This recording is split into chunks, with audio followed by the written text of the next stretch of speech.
Good morning everyone. अभी मैं पढ़ रही थी तो पढ़ते पढ़ते अचानक से मेरे दिमाग में कुछ थॉट्स आए तो मैंने कहा आपके साथ शेयर कर लेती हूँ।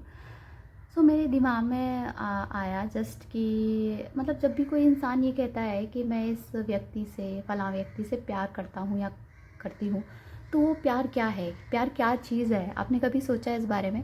होता क्या है, यूजुअली हम अपने दिमाग में एक इमेज क्रिएट कर लेते हैं जो हम चाहते हैं, जैसा हम चाहते हैं, जिस तरह की चीज़ें हमें चाहिए। वो एक इमेज हमारे दिमाग में होती है और हम उस इमेज से प्यार करते हैं और वैसी इमेज हम अपनी रियल लाइफ में ढूंढने की कोशिश करते हैं। That's how be connected to someone और समथिंग, जिसको हम एक्चुअली अटैचमेंट बोलना चाहिए लेकिन हम गलती से उसे प्यार बोल देते हैं।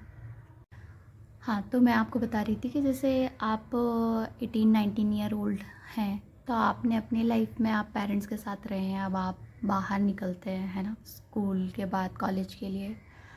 तो फिर आपके दिमाग के थॉट्स कैसे होते हैं कि आपको कोई एक हैंडसम सा लड़का चाहिए आपकी ज़िंदगी में, है ना, जो बहुत अच्छा दिखता हो, अच्छी म्यूज़िक अगर बजा लेता हो, कुछ इंस्ट्रूमेंट वगैरह तो अच्छा है, स्पोर्ट्स में अच्छा हो, मतलब कुछ कैपेबिलिटी रखता हो, है ना, जो कि आपको अट्रैक्ट करेगी।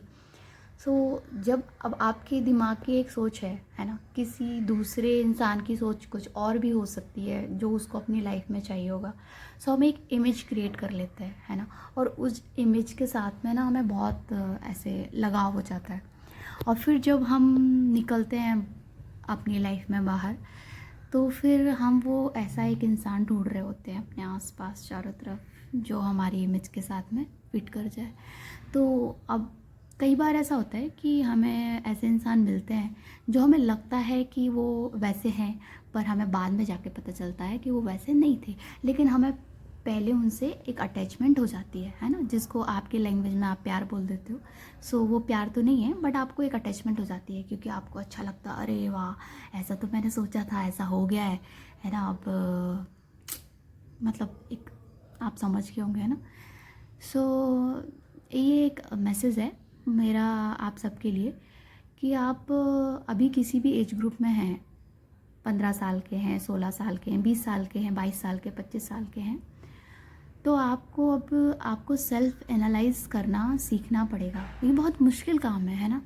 ये आसानी से नहीं होता, मतलब ये सब एनालिसिस करना वगैरह, ये मुझे तो इसके बारे में कुछ पता ही नहीं था, और ना मैं बिल्कुल ऐसी थी, मैं बहुत ही बिलो ऑर्डिनरी लड़की बोल लो आप, और चीज़ों को बहुत ज़्यादा समझती नहीं थी।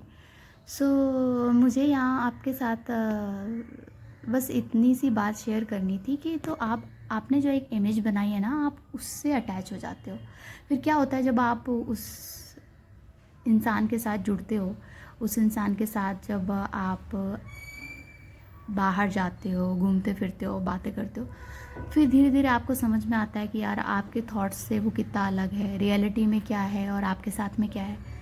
फिर आपको कई बार बुरा लगता है, अरे यार मैंने तो ऐसा सोचा था पर ये तो ऐसा है ही नहीं।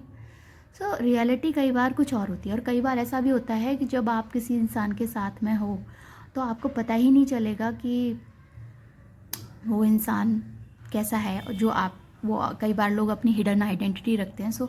आप इतने इनोसेंट रहोगे कई बार कि आपको बहुत लंबे समय तक वो सारी चीज़ें समझ ही नहीं आएंगी, है ना। या फिर जब आपका अचानक से ब्रेकअप हो जाएगा, या जब आपको कोई चीट कर देगा, जब आपके साथ कोई लाइफ में वो चला जाएगा, तब आपको समझ में भी नहीं आएगा कि आपके साथ हुआ क्या है और क्यों हुआ है। अभी मतलब मेरा बस इतना कहना है कि आप जो भी यंगस्टर हैं, वो आप है ना अपने दिमाग में, वैसे तो आप लोग बहुत ही मतलब कमाल के हैं यार, मतलब हम अपनी जो 90s वाले लोग हैं, हम इतना नहीं सोच पाते थे चीज़ों को, और तब इतना सोशल मीडिया और ये सब था भी नहीं कि और कोई बड़ा जिससे हम बात कर सके या जो हमें कुछ सिखा दे, ऐसा कुछ होता नहीं था। बहुत सारी चीज़ें हमें वक्त ही सिखाता था, पर आपके पास एक मौका है और आप वैसे भी बहुत फॉरवर्ड है। मुझे लगता है कई बार मैं आप लोगों से ही सीखती हूँ कि लाइफ में कैसे करना है, क्या करना है। आप बहुत अक्लमंद हैं, लेकिन मुझे लगता है कि आपको एक सेल्फ एनालिसिस हमेशा करते रहना चाहिए चीज़ों के बारे में। All the best.